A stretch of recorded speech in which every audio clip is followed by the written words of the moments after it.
அஸ்ஸலாமு அலைக்கும் ஃப்ரெண்ட்ஸ், இன்றைக்கி நம்ம செய்ய போகிறது பரோட்டா சால்னா செய்ய போகிறோம். பரோட்டாவுக்கு மாவு பிணையிறதுக்கு மைதா மாவு 1/2 கிலோ போட்டு 1 ஸ்பூன் சீனி, கொஞ்சம் உப்பு போட்டு தண்ணி ஊற்றி நல்லா பிணைஞ்சி வச்சுக்கோங்க. சின்ன சின்ன உருண்டையெல்லாம் ஊற்றி வச்சுக்கிட்டு எண்ணெயை ஊற்றி நல்லா முதல்ல லைட்டாக கொஞ்சம் தூரம் சப்பாத்தி மாதிரி திரட்டிக்கிட்டு அப்புறம் கைனாலேயே உங்களுக்கு வீசத்தை வீசிக்கணும். இல்லைன்னா அதை அப்படியே பூரிக்கட்டையில் வச்சு நல்லா இழுத்து எல்லா சைடும் எண்ணெயை தடவி விட்டு இழுத்து விட்டிங்கன்னா நீட்டமாக நல்லா மெலிசாக வரும். அதுக்கப்புறம் அதை வந்துக்கிட்டு விசிறி மாதிரி மடிக்கிற மாதிரி மடித்து ரவுண்டாக ரோல் பண்ணி அதில் நடுவால் கொஞ்சம் எண்ணெயை தொட்டு ஸ்பூன் நாட்டை ஊற்றிக்கிட்டாலும் சரி, இல்லை கை நாட்டை தொட்டுக்கிட்டாலும் சரி ஊற்றிக்கிட்டு நல்லா அப்படியே கை நாட்டே எல்லா சைடும் வட்டமாக வந்து தட்டி விட்டு தோசைக்கல்லில் 1 ஸ்பூன் எண்ணெயை ஊற்றி பரோட்டாவை போட்டு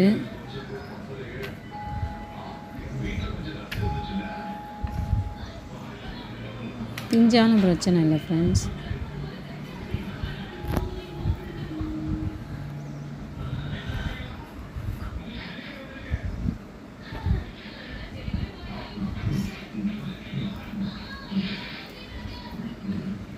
இது பெரிய வீடியோ நம்ம போட்டாகணும். சின்ன வீடியோ போட முடியாது, போடவே முடியாது, வாய்ப்பில்லை. ராசா அந்த மாதிரி பெரிய ஒட்டை வண்டை நம்ம பண்ணணும். இப்படி கவர் பண்ணணும்னு காட்டுங்க. மறக்கிறதுல அப்படியே அப்படியே விசிறிங்க அது கச்சை புக்கிறது மறக்கணும். மதிப்பு தான்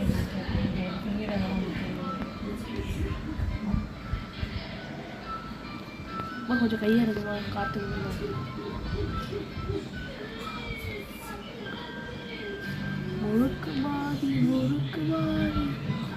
கொஞ்சம் கையாக இருக்கு. இது காட்டுங்க. அதுவால் கொஞ்சம் எண்ணெய் ஊற்றிட்டு நல்லா அப்படியே வட்டமாக ப்ரெஸ் பண்ணுங்க. அம்மா இன்றைக்கி எவ்வளோ தவா எண்ணெய் ஊற்றுவீங்க? எண்ணெய் நிறையா ஊற்றணும். இல்லை, இது உங்கள் கேமராவில் ஃபோக்கஸ் 2 சைடும் திருப்பி போட்டு ப்ரெஸ் பண்ணால் நல்லா வட்டமாக நல்லா வரும். எல்லா சைடும் சமமாக வர மாதிரி நம்ம தடியாக இல்லாமல் கொஞ்சம் மெலிசாவே எல்லாம் தட்டிக்கோங்க. இது தவிர மூஞ்சி காட்டுங்கம்மா. காட்ட முடியாது. நான் உங்களை சொல்லி சுத்தமா நான் வந்து தட்டும் போது மடங்கிக்கிட்டு வரும். அதனால ஒன்றும் பிரச்சனை. ஃபுல்லாக தட்டினதுக்கப்புறம் நல்லா சாப்பிட்டு வந்துடும்.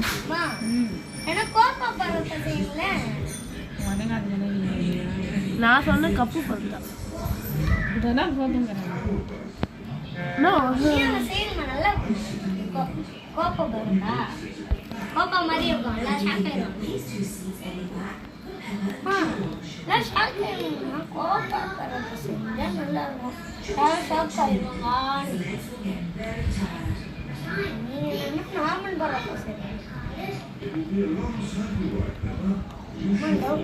எவ்வளோ நேரம் இது பண்ணிட்டே இருக்கணும்?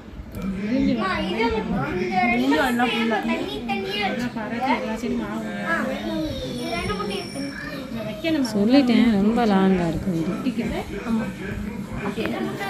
இப்போ தோசைக்கல்ல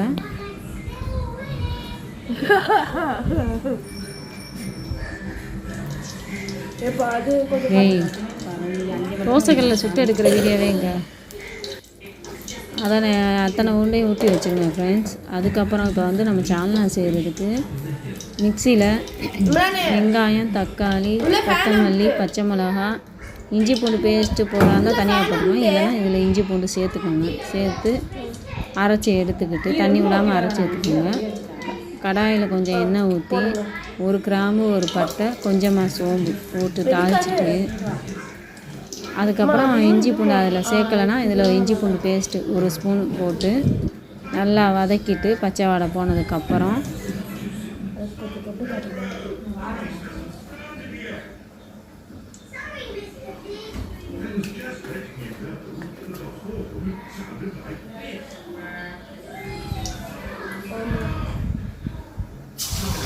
நேற்று பண்ண இஞ்சி பூண்டு பேஸ்ட்டு சொல்லுவீங்க. அரைச்சி வச்ச தக்காளி பேஸ்ட்டு இருக்குல்ல அதை தூக்கி ஊற்றி நல்லா மிக்ஸ் பண்ணிவிட்டு தேவையான அளவுக்கு தண்ணியும் அது வதக்கிட்டு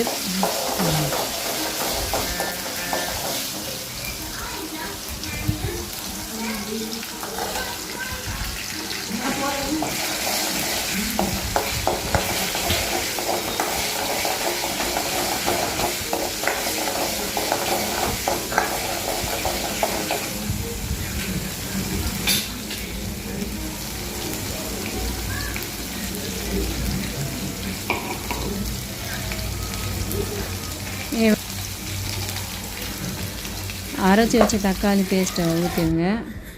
ஊற்றிட்டு தேவையான அளவு தண்ணி ஊற்றிட்டு ஒரு கொத்து கருவேப்பிலையை போட்டுட்டு மசாலா பொடி மிளகா பொடி கரம் மசாலா ஒரு ஸ்பூன் போட்டு நல்லா உப்பு போட்டு நல்லா மிக்ஸ் பண்ணி நல்லா சிம்மிலேயே கொதிக்க விடுங்க. பரோட்டா சுடுறதுக்கு தோசைக்கல்லை காய வச்சு ஒரு ஸ்பூன் எண்ணெய் ஊற்றி பரோட்டாவை போட்டு ஒரு 2 நிமிஷம் வெந்ததுக்கப்புறம் திருப்பி போட்டு மறுபடியும் லைட்டாக எண்ணெயை தடவி நல்லா 2 சைடும் பொன்னிறமாக வேகிற அளவுக்கு வெந்த உடனே நல்லா அமுக்கி விட்டு வேக வைங்க. வெந்ததுக்கப்புறம் தட்டில் போட்டு நல்லா சூடாக இருக்கும்போது கை நாட்டை நல்லா